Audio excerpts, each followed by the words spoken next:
नमस्कार दोस्तों, उम्मीद करता हूं कि आप सब लोग बेहतर होंगे। स्वागत है एक बार फिर से आप सभी का SCS एकेडमी के YouTube चैनल पर।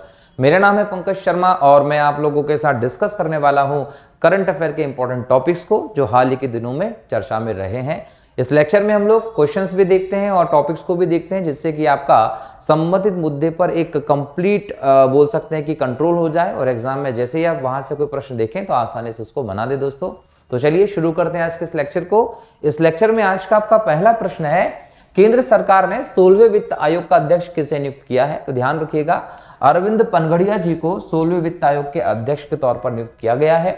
ये पहले नीति आयोग के उपाध्यक्ष भी रहे हैं दोस्तों। और ये ध्यान रखिएगा कि वित्त आयोग जो है वो एक संवैधानिक संस्था है। अनुच्छेद 280 जो है भारतीय संविधान का, उसके क्लॉज 1 के अंतर्गत हर 5 साल में राष्ट्रपति महोदय जी के द्वारा वित्त आयोग का गठन किया जाता है।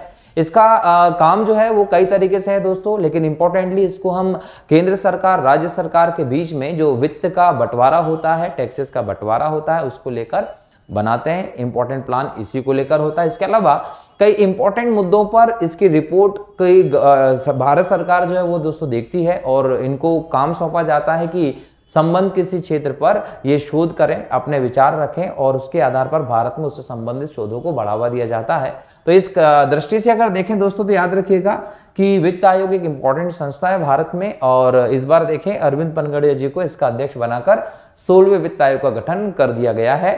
नेक्स्ट प्रश्न है, संयुक्त सैन्य अभ्यास डेजर्ट साइक्लोन भारत और किस देश के बीच में आयोजित किया जाता है? तो भारत और संयुक्त अरब अमीरात के बीच में ये जो अभ्यास है दोस्तों ये हो रहा है। इसके बारे में हम आज के इस लेक्चर में आगे फुल डिटेल में बात करने वाले हैं कि ये कौन सा संस्करण है, कब से शुरू किया गया है। फिलहाल यहाँ क्वेश्चन में देखिए कि किस प्रकार से इस क्वेश्चन को आप एग्जाम में देखेंगे कि संयुक्त सैन्य अभ्यास डेजर्ट साइक्लोन भारत और किस देश के बीच में होता है? तो सीधा सीधा उत्तर है UAE के साथ ये होता है। ठीक है, नेक्स्ट क्वेश्चन है, किसे हाल ही में MS स्वामीनाथन पुरस्कार से सम्मानित किया गया है? MS स्वामीनाथन महान कृषि वैज्ञानिक रहे हैं दोस्तों और भारत में हरित क्रांति की जब हम बात करते हैं या कृषि संबंधित कई सुधारों की बात करते हैं तो MS स्वामीनाथन का इंपॉर्टेंट रोल आता है इसमें सामने। तो MS स्वामीनाथन के नाम पर एक पुरस्कार भी कृषि से संबंधित क्षेत्रों को दिया जाता है और इस बार हरियाणा जो कृषि विश्वविद्यालय है उसके प्रमुख BR कंबोज को इस पुरस्कार से नवाजा गया है, ये ध्यान रखेंगे। नेक्स्ट प्रश्न है, किसे हाल ही में जनरल ऑफिसर कमांडिंग के रूप में चेतक कोर की कमान संभाली गई? दोस्तों तो ये हमारे डिफेंस सिस्टम में चेतक कोर एक व्यवस्था है जिसमें नागेंद्र सिंह को हाल ही में हेड बनाया गया, इसकी कमान इनको सौंपी गई है। अगला प्रश्न है, हाल ही में राजस्थान का नया मुख्य सचिव किसे नियुक्त किया गया है? तो सुधांश पंत जो है इन्हें राजस्थान का नया मुख्य सचिव बनाया गया है। वर्तमान में ये भारत सरकार के स्वास्थ्य सचिव के तौर पर तैनात है और ये भी ध्यान रखिएगा कि 1991 के IAS अफसर है ये 1991 की बैच के और इनका सरकार में एक इंपॉर्टेंट रोल है। इनके काम को देखते हुए हाल ही में इन्हें राजस्थान का नया मुख्य सचिव नियुक्त किया गया है। नेक्स्ट प्रश्न है, पावर ग्रिड कॉर्पोरेशन के न्यायाध्यक्ष और प्रबंध निदेशक के रूप में किसे नियुक्त किया गया है? तो ध्यान रखिएगा कि इस पद पर रविंद्र कुमार त्यागी जी को नियुक्त किया गया है। लास्ट प्रश्न है आज के इस लेक्चर में, भारत कितने वर्षों के लिए संयुक्त राष्ट्र सांख्यिकी आयोग के सदस्य के रूप में अपना कार्यकाल शुरू किया है? तो भारत ने विश्व में अगर हम देखें तो संयुक्त राष्ट्र की सांख्यिकी के क्षेत्र में सर्वोच्च संस्था जो है संयुक्त राष्ट्र सांख्यिकी आयोग, इसके सदस्य के रूप में अपना कार्यकाल शुरू किया है और यह सदस्य का कार्यकाल 4 वर्ष के लिए होगा। इससे पहले भारत 2004 में भी इस संस्था का सदस्य रह चुका है।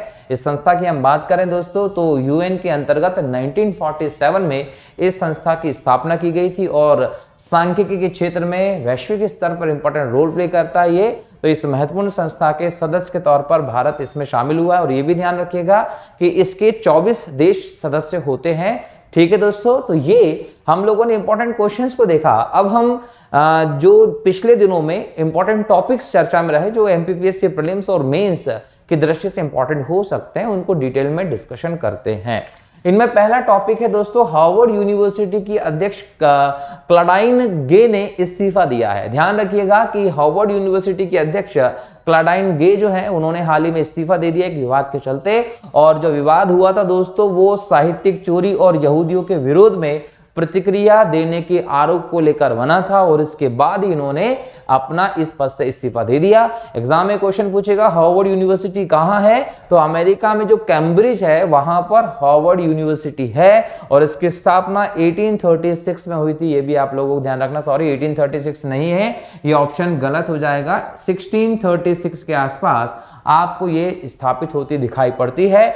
याद रखिएगा कि जो क्लाडाइन है इन्होंने 1 जुलाई 2023 को 30वें अध्यक्ष के तौर पर इसमें पदभार ग्रहण किया था। ठीक है, तो ये ध्यान रखने योग्य बात है। चलिए अगला टॉपिक देखते हैं कि पीएम मोदी ने लक्षद्वीप में करोड़ों की योजनाएं लॉन्च की है। दोस्तों अभी वर्तमान परिप्रेक्ष्य में हम देखें तो मालदीव के साथ भारत का एक शोध को लेकर जो ट्रेड एक बोल सकते हैं कि पैक्ट था उसको आगे बढ़ाने से मालदीव की सरकार ने इस बार मना कर दिया और इस वजह से भारत और मालदीव के रिश्तों में हमें खटास देखने को मिल रही है। साथ ही साथ जो मालदीव के राष्ट्रपति उनका एक घोषणा भी आया कि मालदीव में जो भारत के सैनिक तैनात हैं उनको वो मालदीव से बाहर भगाने वाला है और 70 से ज्यादा सैनिक हैं उनको वहां से बाहर करने की मालदीव की घोषणा भी देखी गई है। इसका पीछे अगर कारण देखें तो कहीं ना कहीं जो मालदीव के राष्ट्रपति हैं उनका चाइना से ज्यादा नजदीकियां होना है, क्योंकि चाइना का इंटरफेयर हिंद महासागर में बढ़ रहा है।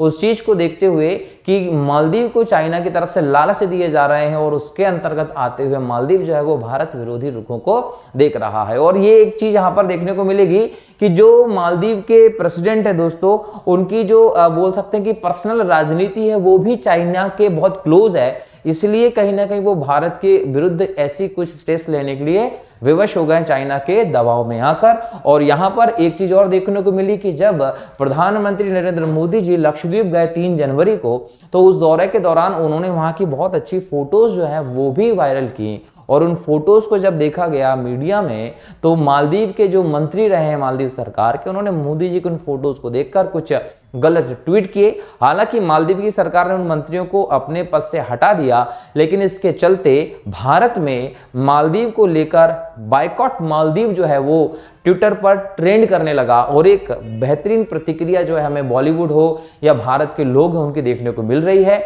इसका एक और उत्तर देखने को मिला कि भारत की जो इजी माई ट्रिप है उसने कई सारे मालदीव के जो टूर हैं फ्लाइट्स हैं वो कैंसिल कर दिए हैं। तो इसको एक कड़ा कदम देखा जा रहा है कि मालदीव को बायकॉट करने की तरफ अगर आप हमारे देश के प्राइम मिनिस्टर हमारे देश के खिलाफ किसी भी प्रकार की अभद्र या गलत टिप्पणी करेंगे जिसमें कोई सच्चाई ना हो तो उसका खामियाजा आपको भुगतना पड़ेगा।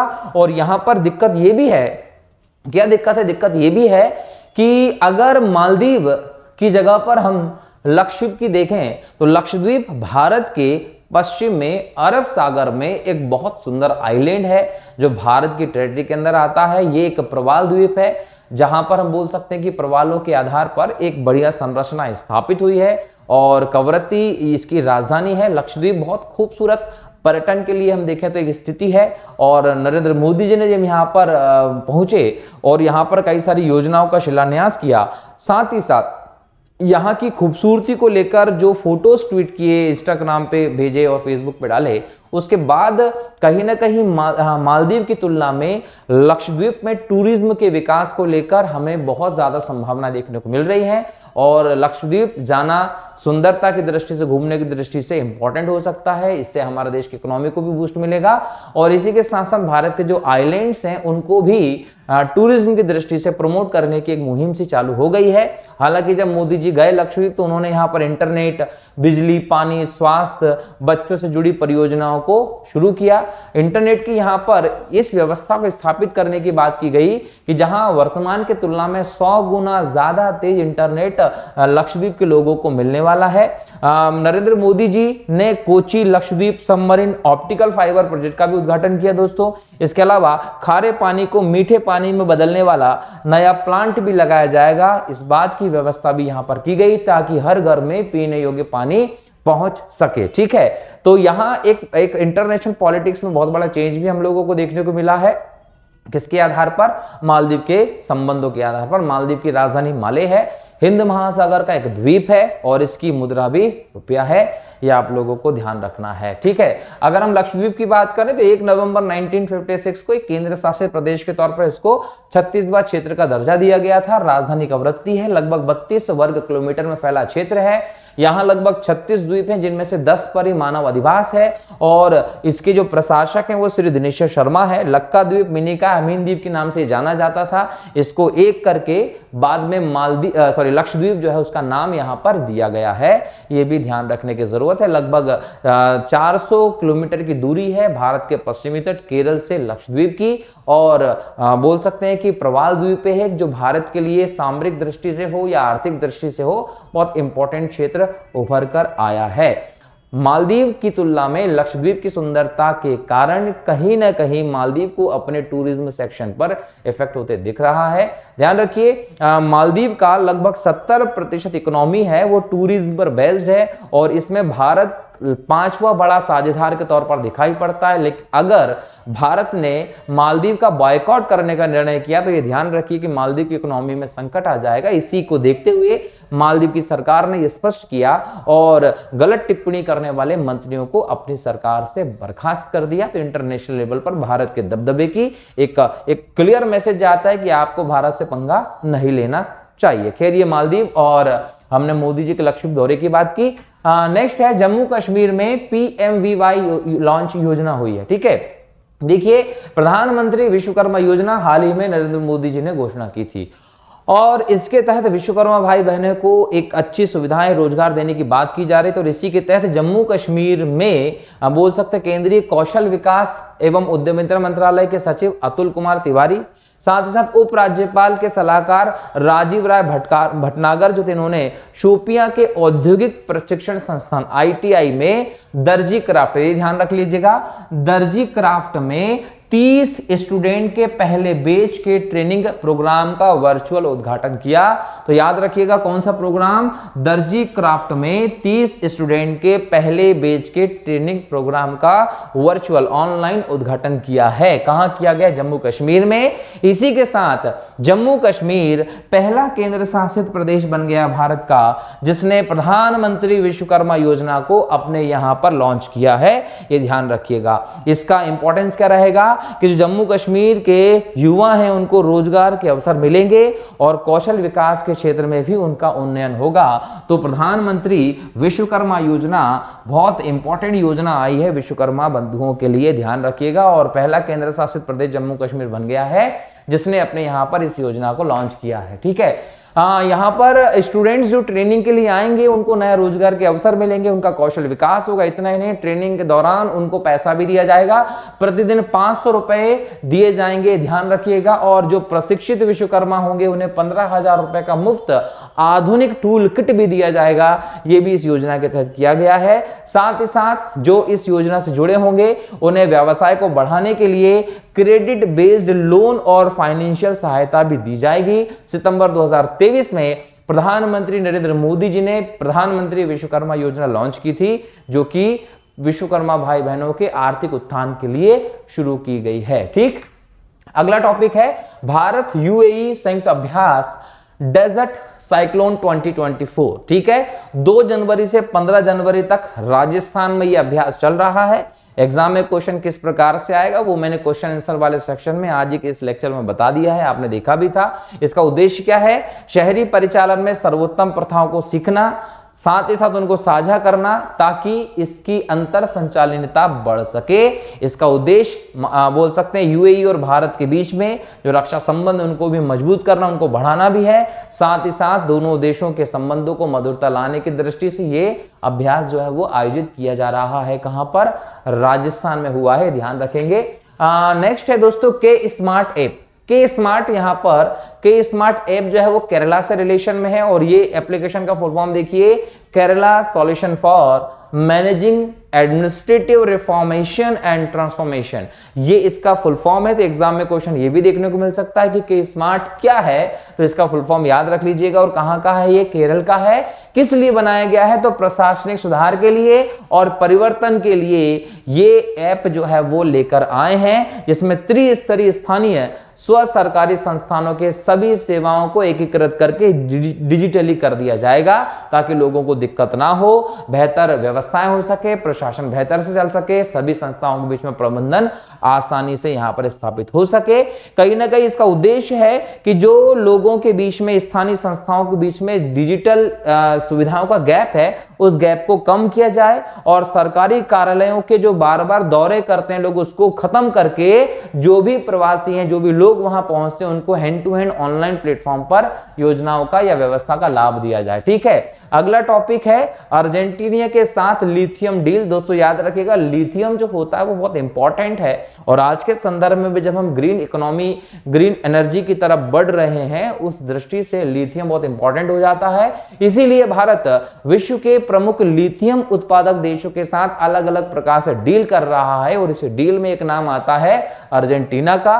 भारत सरकार के खनन मंत्रालय ने यहां पर देखिए कि खनिज विदेश इंडिया लिमिटेड जो है, इसने 5 विषम लिथियम ब्लॉकों के संभावित अधिग्रहण और विकास के लिए अर्जेंटीना के खनिज केमियन के साथ एक समझौता किया है, जिसमें ये अन्वेषण और विकास के संबंध में काम करने वाले हैं। तो लिथियम के लिए भारत ने अर्जेंटीना के साथ समझौता किया, ध्यान रखेंगे। अब एग्जाम में दिक्कत यह है कि लिथियम है क्या, तो ध्यान रखिए, लिथियम एक खनिज है जिसकी क्वालिटी जो है, जो क्षार प्रकार की है। विशेषता याद रखिएगा कि लिथियम एक खनिज है, इसमें क्षारीयता होती है और इसे आप व्हाइट गोल्ड भी कहते हैं, इसे श्वेत स्वर्ण भी कहा जाता है। यह नरम होता है, चांदी के जैसा सफेद धातु होता है और इसे आवर्त सारणी में सबसे हल्की धातु के तौर पर आप बताते हैं। तो एग्जाम में अगर पूछ ले सबसे हल्की धातु के तौर पे, तो लिथियम का नाम आ सकता है। नरम होता है, चांदी की तरह सफेद होता है। क्वेश्चन पूछेगा कि श्वेत स्वर्ण या व्हाइट गोल्ड किसे कहते हैं, लिथियम को कहते हैं और क्षारीयता इसमें होती है। यह भी ध्यान रखिएगा कि इसको लेकर अर्जेंटीना के साथ समझौता किया गया है। अगर हम इस पर और बात करें दोस्तों, तो ये उच्च अभिक्रियाशीलता वाला है, इसका घनत्व तो बहुत कम होता है, उत्कृष्ट विद्युत रासायनिक गुण इसके अंतर्गत होते हैं, तो गुणों की बात करें तो। और अगर हम इसके शीर्ष उत्पादनकर्ता या फिर निर्माता की बात कर लें दोस्तों, तो याद रखिएगा कि ये अलग अलग प्रकार के प्राकृतिक खनिजों में पाया जाता है, जिसमें स्पोडियम, पेटालाइट या लेपिडोलाइट शामिल है। अगर देखें दोस्तों, तो इन खनिजों में से ही आपको लिथियम प्राप्त होता है। लिथियम धातु या यौगिक के रूप में इसका परिष्कृत किया जाता है। विश्व में सबसे बड़ा उत्पादक ऑस्ट्रेलिया है, चिली है, चीन है और अर्जेंटीना है। लेकिन अगर हम भारत से इसकी तुलना कर लें दोस्तों, तो याद रखिएगा कि अगर हम 2022 में लिथियम उत्पादन की बात करें, तो विश्व में सबसे ज्यादा लिथियम का उत्पादन ऑस्ट्रेलिया ने किया है, उसके बाद चिली ने किया है, फिर चीन ने किया और तीसरे नंबर पर हम देखें तो कहने के चीन है। अगर हम इसके प्रयोग की बात करें और भारत में इसके संबंध की बात करें दोस्तों, तो सबसे पहले प्रयोग को देख लेते हैं। प्रयोग क्या होगा, बैटरी बनाने के काम आता है। अगर आपको स्मार्टफोन हो, लैपटॉप हो, इलेक्ट्रिक वाहन हो, अन्य इलेक्ट्रॉनिक उपयोग में जो रिचार्जेबल बैटरीज आती हैं, उनको बनाने में इसका प्रयोग होता है।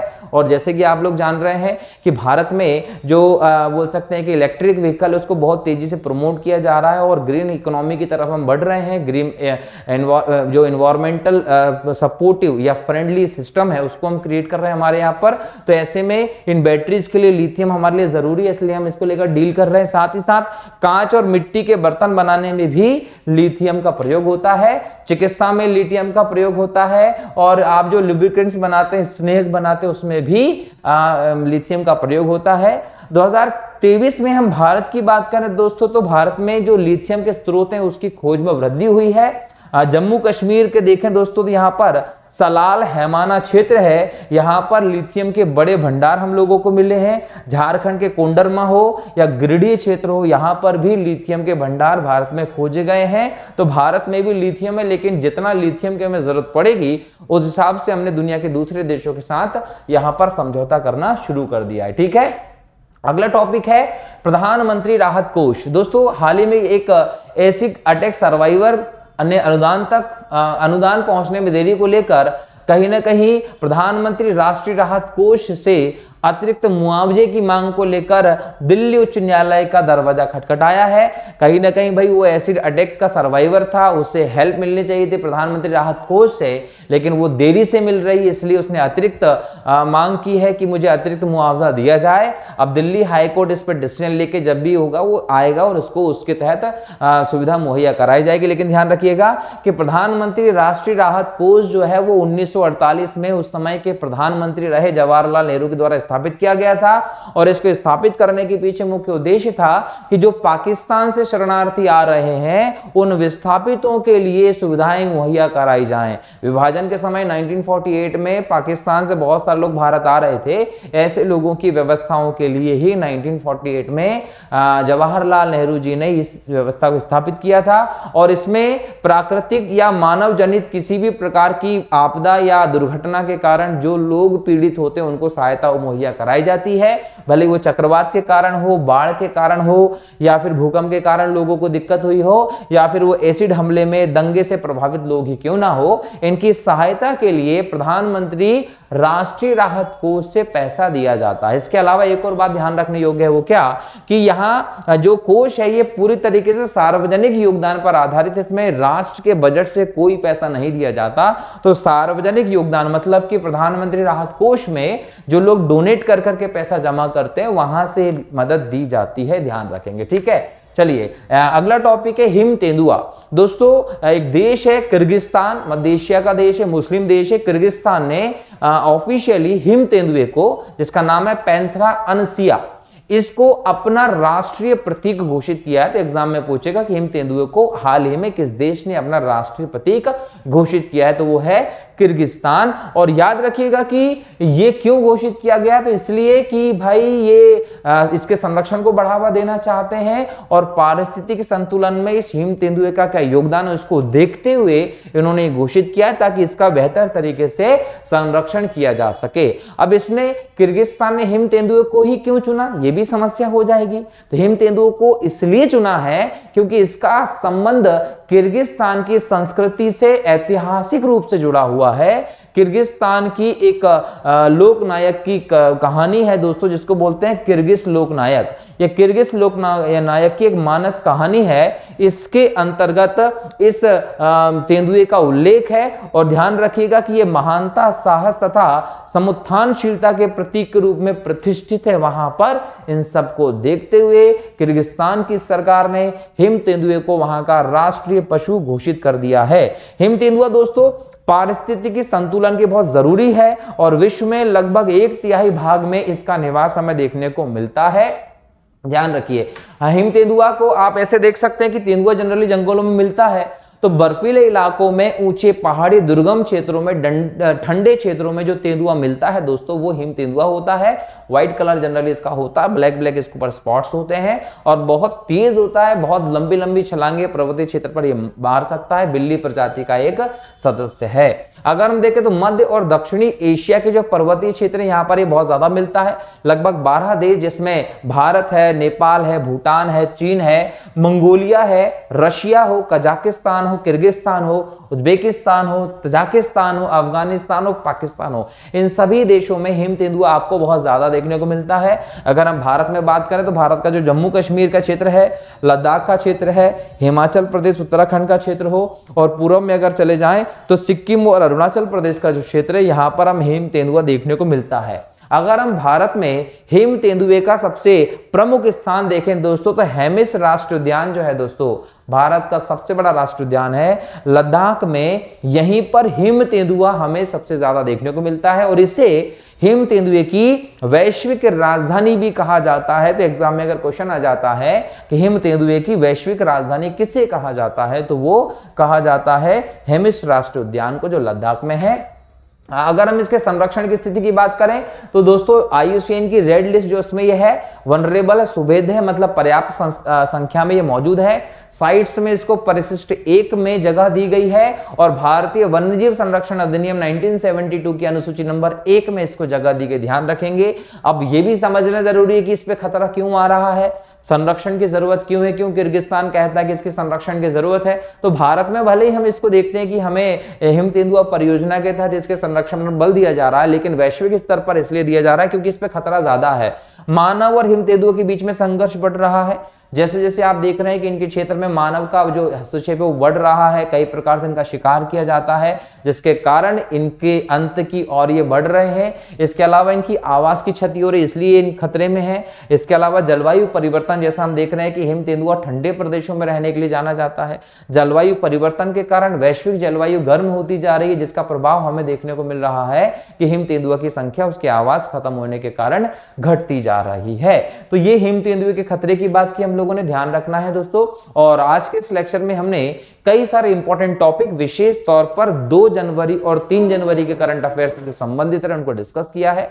आशा करता हूं कि आप लोग एंजॉय कर रहे होंगे, लेक्चर आपको प्रॉपर समझ में आ रहा होगा। अगर आपका इसमें से कोई डाउट रहता है, कोई प्रॉब्लम होती है, तो आप बिना किसी झिझक के, बिना किसी प्रॉब्लम के यूट्यूब पे हमारे कमेंट कर सकते हैं। इंस्टाग्राम हम लोगों ने इसमें आईडी का हमें लिंक दे रखा है, तो आप इंस्टाग्राम पे मैसेज कर सकते हैं, और व्हाट्सएप नंबर भी दिया हुआ है, तो आप डायरेक्टली व्हाट्सएप करके भी समस्या पूछ सकते हैं। इस लेक्चर को ज्यादा से ज्यादा लोगों के साथ शेयर करिए, देखने के बाद लाइक जरूर कीजिए दोस्तों। और हाँ, अगर आप लोगों ने हमारे चैनल को सब्सक्राइब नहीं किया तो सब्सक्राइब कर लीजिए, साथ ही साथ बेल आइकन को भी क्लिक कर दीजिए ताकि अगले लेक्चर का नोटिफिकेशन सबसे पहले आपको मिल जाए। ठीक है, मिलता हूं अगले लेक्चर में नए टॉपिक के नए प्रश्नों को लेकर। तब तक के लिए बहुत बहुत शुक्रिया दोस्तों। जय हिंद, जय भारत, वंदे मातरम।